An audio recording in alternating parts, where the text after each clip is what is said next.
نحمده ونصلي ونسلم على رسوله الكريم أما بعد بسم الله الرحمن الرحيم أو إلى مدد أقوام وآجال بحساب الجمال كما قاله أبو العالية رحمه الله متمسكا بما روي أنه الإسلام لما أتاه اليهود طلع عليهم ألف لام ميم البقرة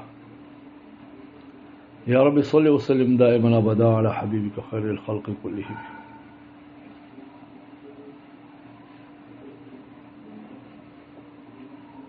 پہلے چند اقوال گزر چکے تھے کہ حروف تہجی اسماء تہجی سے جو حروف مقطعات اور اسماء مقطعات ہیں جو متشابہات کے قبیلے سے ہیں ان کو ہم اسماء صور کہیں گے ورنہ 3-4 نقصانات آئیں گے. لا یقالوں سے اس پر اعتراضات بھی ہو رہے تھے اور انہی اعتراضات میں اقوال بھی ذکر کیے جا رہے ہیں اور کہتے ہیں یہ اعتراض نہ کرو. یہاں بھی یہی مقصد ہے کہ یہ اعتراض نہ کیا جائے کہ الف لام میم وغیرہ سے قوموں کی مدتوں کی طرف اشارہ ہے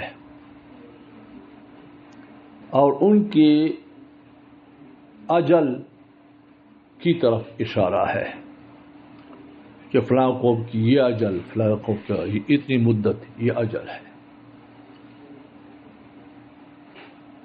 اور یہ جیسا کہ جمل کا حساب ہے ابجد حوض حتوی کلمن صعفس قرشت صغض صخذ صاخغال اور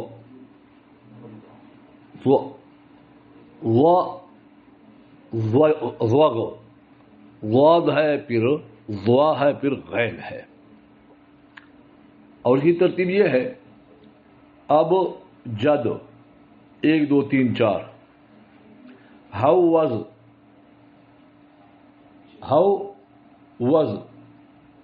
5 6 7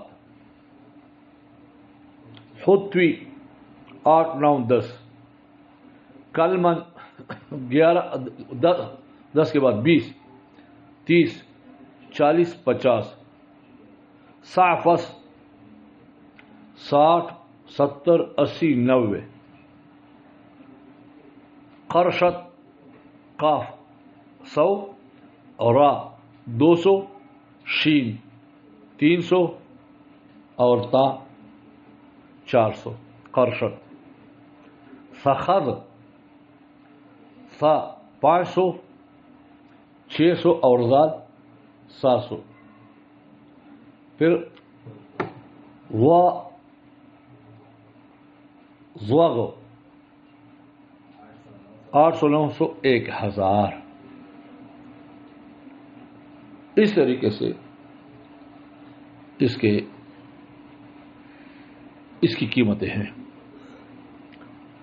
تو ہو سکتا ہے کہ ان قیمتوں کے اعتبار سے لوگ اقوام کی مدتوں کی طرف اشارہ ہو. حضرت مولانا محمد قاسم نانوتوی رحمۃ اللہ علیہ کو ایک شاگرد آیا، حضرت میں نے خواب دیکھا ہے کہ مجھے ایک بط ملا ہے. بطہ جو کہ بطخ جیسے بڑا ہوتا ہے، ایک تو بطخ ہوتا ہے، ایک کچھ اس سے بڑا بھی ہوتا ہے. تو مجھے بطخ ملا ہے.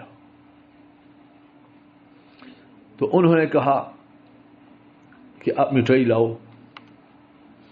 اگر 1 روپے کی مٹھائی لاؤ گے تو آپ کو نوکری ملے گی 11 روپے کی، اور اگر 2 روپے کی لاؤ گے تو تمہیں نوکری ملے گی 20 روپے کی.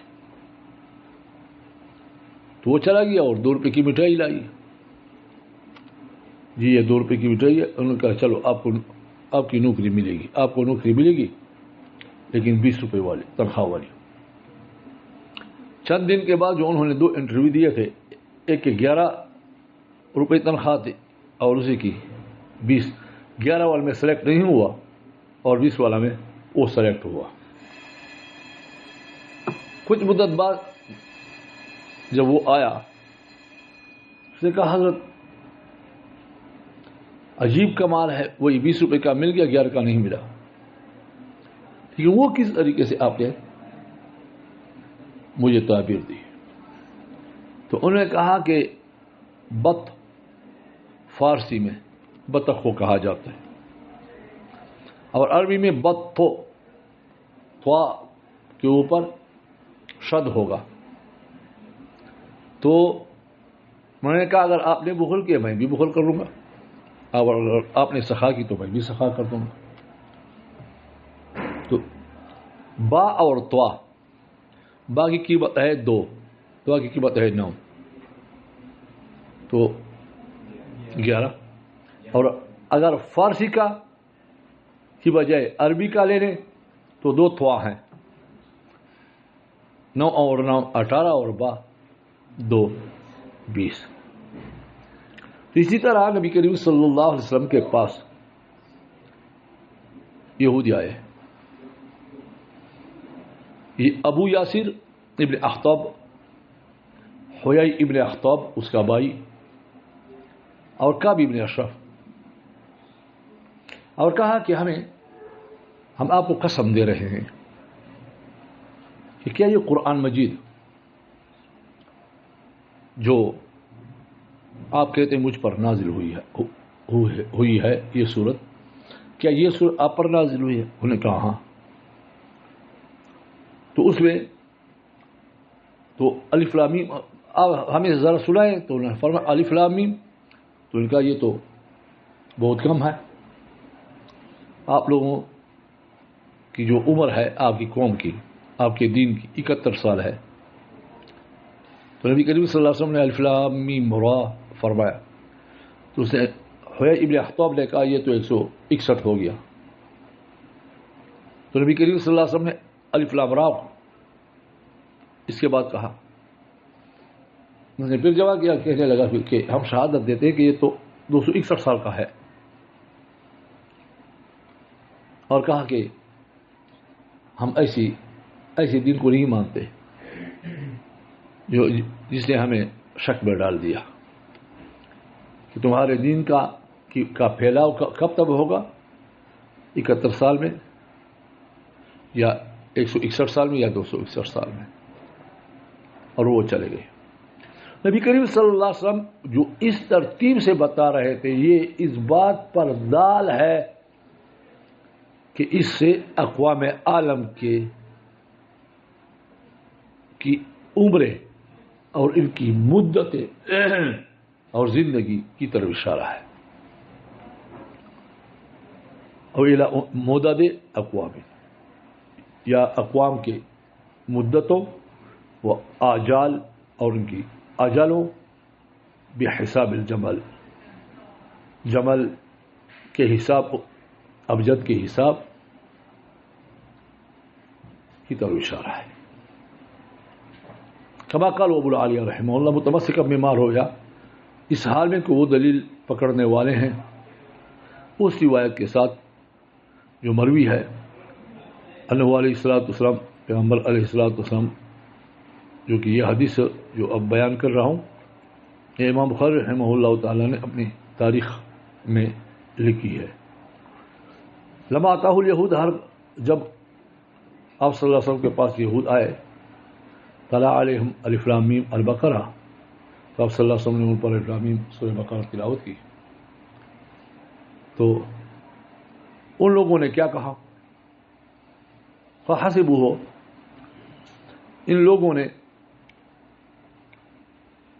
شمار کیا اس کو، وقالو، اور وہ کہنے لگے، فحسبوہ حساب سے ہے، فحسبوہ گمان سے نہیں ہے، فحسبوہ ان لوگوں نے حساب کیا، وقالو اور کہنے لگے کیف ندخل فی دین، ہم کس طرح ایسی دین میں داخل ہو جائیں مدت ہو احدا، جس کا کی مدت 71 سال ہو 71 سنہ فتبسم رسول اللہ صلی اللہ علیہ وسلم قالوا هل فعل غیره، اس کے علاوہ بھی ہے؟ فقال الف لام میم صاد الف لام را الف لام میم را فقالوا خلطت علینا، ہم پر یہ دین مشتبہ ہو گیا، فلا ندری بأیہا نأخذ، ہمیں پتہ نہیں کس کے ساتھ ہم عمل کریں، فإن تلاوته إياها بهذا الترتیب علیہم، پس اس کی تلاوت کرنا ان کا اس ترتیب کے ساتھ ان کے سامنے، وتقریرہم علی استنباطہم، اور آپ صلی اللہ علیہ وسلم کا خاموش ہونا ان کی استنباط پر، دلیل علی ذالک، یہ اسی کے پر دلیل ہے کہ متعدد اقوام کی طرف اشارہ ہے۔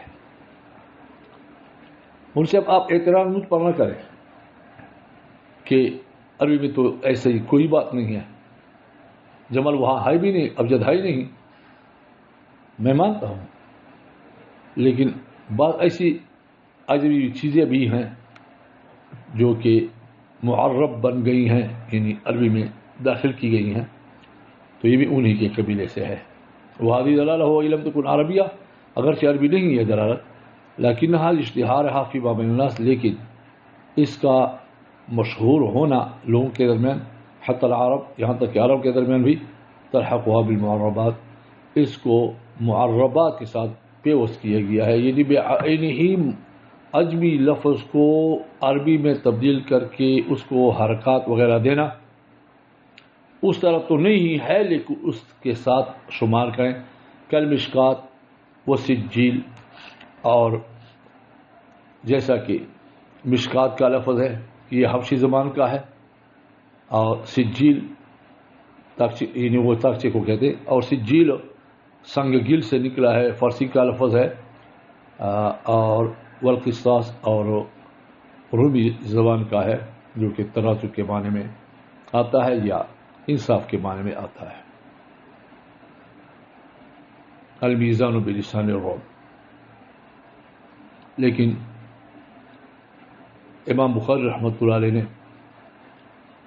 ویقال وہاں آخری باب میں لکھتے ہیں القسطاس العدل بالرومیہ، کہ رومی زبان میں عدل کو کہا جاتا ہے۔ یہاں حاشیہ میں المیزان بلسان الروم یہ لکھا ہے، شاید دونوں معنی ہوں۔ او دالۃ علی الحروف المبسوطۃ مقسما بها، یا یہ حروف دال ہے اور کس چیز پر؟ مبسوط متفرق حروف پر، اس حال میں کہ اس کے ساتھ قسم کھایا گیا ہو، جیسے کہ الف قسم ہے، الف کی قسم ہے، لام کی قسم ہے، میم کی، اور الف لام میم یہ حروف ہے، اور حروف کی قسم کھانے کی کیا ضرورت ہے؟ وہ تو ایسی چیز پر قسم کہی جاتی ہے جو کہ بہت ہی محترم ہو، تو کہتے ہیں شرف آدمی حیث ہو انہا بساط اسماء اللہ تعالی، اس کی شرف کی وجہ سے، اس حیثیت سے کہ یہ اللہ تعالیٰ جل شانہ کے اسماء کی بساط ہے، اور اس کے خطاب یعنی قرآن کلام اللہ کا مادہ ہے۔ اسی طرح یہ اعتراض بھی نہ کریں ان القول بانہا اسماء الصور یخرجھا الی ما لیس فی لغۃ العرب، مولانا آپ جو کہتے ہیں کہ یہ اسماء صور ہیں، یہ تو بالکل عربی سے بات نکل گئی، کیونکہ اہل عرب جب کسی چیز کا نام رکھتے ہیں اور ان کو مرکب مناصرف کے طور پر لاتے ہیں تو زیادہ سے زیادہ دو اسماء کو ملاتے ہیں، بعل بکا، بعل و بک، حضرموت، یہ دو سے بنا ہے، تین سے کہیں بھی نہیں بنا۔ وإن القول بشقا قول اس بات پہ کہ اسماء الصور ہیں، یخرجھا الی ما لیس فی لغۃ العرب، اس کو نکالتے ہیں اس چیز کی طرف جو کہ لغت عرب میں نہیں ہے، یہ اعتراض بھی نہ کرو کہ آپ کہیں لأن تسمیۃ بذات اسماء فصاعدا، کیونکہ کسی صورت کا نام رکھنا، کسی چیز کا نام رکھنا تین اسماء کے ساتھ یا اس سے زائد مستنکرا، وہ مستنکر ہے، ان کی لغت میں ناآشنا ہے، اور وتؤدي الى اتحاد الاسم والمسمى، اور یہ اسم اور مسمى کے اتحاد کی طرف لا رہا ہے۔ یاد رکھیں کہ اسم بعد میں آتا ہے، پہلے مسمى آتا ہے۔ پہلے انسان دنیا میں آئے گا، اس کے بعد اس کا نام تجویز کیا جائے گا، اور اسم اور مسمى یہ جدا ہوتے ہیں۔ تو آپ نے سورۃ البقرہ کا نام الف لام میم رکھا، اور اس کا معنی کیا رکھا؟ الف لام میم ذالک الکتاب لا ریب فیہ، الف لام میم بھی رکھا۔ تو اوپر جو نام ہے البقرہ کا، الف لام میم نام ہے، یہ اسم ہو گیا، اور اسی اسم کے تحت اس کا نام بھی داخل ہے۔ جب آپ سورہ بقرہ پڑھیں گے تو پہلا لفظ کون سا آتا ہے؟ الف لام میم کا۔ تو اسم اور مسمى ایک ہو گیا۔ وتستدعي تأخر الجزء عن الكل، اور اصل مسئلہ یہ ہے کہ پہلے جز آتا ہے پھر کل آتا ہے، لیکن جب انسان بنتا ہے تو پہلے اس کے اندام عضو اعضاء بنتے ہیں، کبھی ہاتھ بنتا ہے، کبھی ناک بنتی ہے، کبھی آنکھ بنتے ہیں وغیرہ۔ تو یہ اجزاء ہیں، اجزاء پہلے آتے ہیں اور کل بعد میں آتا ہے۔ اسی طرح اسم بعد میں آتا ہے اور مسمى پہلے آتا ہے، لیکن آپ نے کیا کیا؟ جز کو متأخر کیا کل سے، جز بعد میں لایا، کل کو پہلے لایا، اس حیثیت سے کہ اسم مسمى سے کیا ہوتا ہے؟ رتبے کے اعتبار سے وہ بعد میں ہوتا ہے۔ یہ دو آخری جو ہیں کہ وتؤدي الى اتحاد الاسم والمسمى وتستدعي تأخر الجزء عن الكل، انشاءاللہ کل کے درس میں، کیونکہ وقت کافی گزر چکا ہے آج، اور تقریباً 15 منٹ زائد ہو گئے، وہاں طلباء بھی انتظار کرتے ہوئے آپ